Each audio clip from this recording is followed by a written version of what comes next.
What's happening, man? This is Aaron Spears, and welcome to Open Track. I'm so excited to be here with you guys today. Never in my wildest imagination did I think that just me playing drums as a kid would bring me to a place like this where I would be able to share with you. I've been extremely fortunate, extremely blessed to have been able to play alongside some of music's biggest icons. I mean, from the Backstreet Boys to Usher to Shaka Khan, Lady Gaga, Britney Spears, Miley Cyrus, and most recently Ariana Grande. My career has been filled of so many memories and moments that I have to last a lifetime. And today I want to just share a little bit with you guys about how I was able to kind of get there, maintain there, and then also like what's next or what's coming. So, guys, as I mentioned before, like I said, I've been very fortunate to play with a lot of different people. The one thing that is extremely important is to have a certain sensitivity to the music. It's extremely important to be able to approach each musical setting in a different way. Like you can't attack everything the exact same way. Like you have to be sensitive to the music. You have to be sensitive to the artist, and you definitely have to be sensitive to the audience. So it's extremely important that you kind of cater your playing to the music. I feel like a lot of times what we do is we just tend to play things kind of like one way, depending on whatever it is or whoever the person is. It's like we don't take time to kind of make things special for that particular person and even particular genres. And I feel like it's just really important to be sensitive to the music, to serve the music, and to really play what's needed more so than anything else. This first song that I want to play for you guys is a song that I worked on with a good friend of mine, two of my good friends in DC, Aaron Harden and also Ross Smith. The song is in seven. It's such a peaceful, calming song. It feels really, really good, but it has levels and waves to it. And I just want to do the best that I can to be able to accurately address those levels. So I hope you guys dig it.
So that tune basically kind of showcases, different levels. It's about building the music. It's about serving the music. Our number one job or our priority as a musician, especially as a drummer, is to really make sure that we serve the music.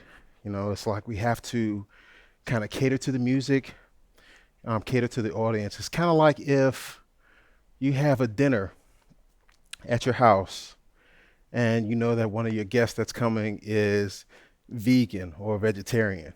You're not going to show up and give them the biggest, fattest steak that you can get from the market. I mean, it's just that goes against all principles of taking care of your guests. And you have to think of music in the same way. Like you have to be able to play the parts and make sure that what you're serving to the people, to the audience, to the artists, is what they like and what they want. It's very important. So with this particular tune, it starts off just kind of really like free and kind of floaty in the very beginning, but it still has a sense of time.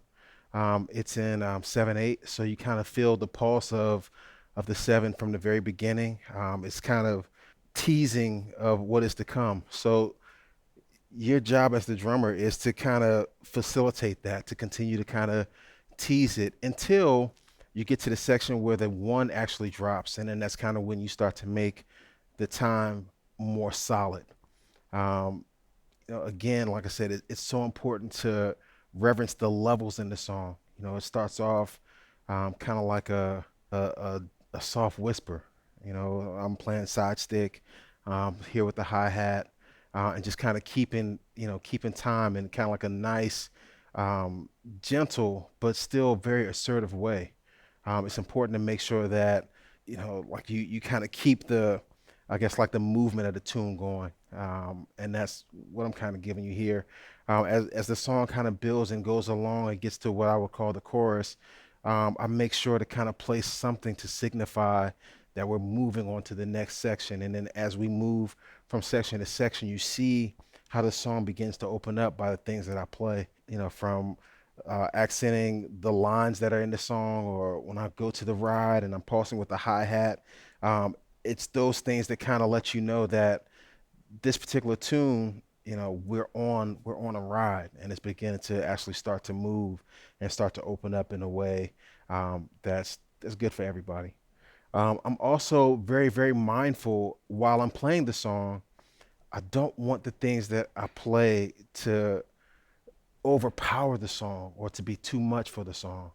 Like it's important to be mindful of the things that you play, because, like I said, again, we're all working together to make sure that we kind of all move. I don't want the things that I play overpower the song in such a way that we forget about everything else that's happening, because it's not really just like a drum solo piece where it's just everything shuts down and it's all on me. Like that's not the thing. It's really more so about the music, and I feel like today's time we get so excited about fills and chops and all of that stuff, and it's fantastic, but there's such a bigger picture that we have to paint with what we have, and it's really about playing the music. There are times for sure where you're able to open up and you're able to kind of play those things that you've been working on creatively,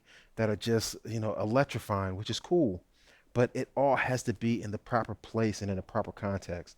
And as the song continues to build and continues to open up, you see me starting to take a little bit more liberties and going from section to section.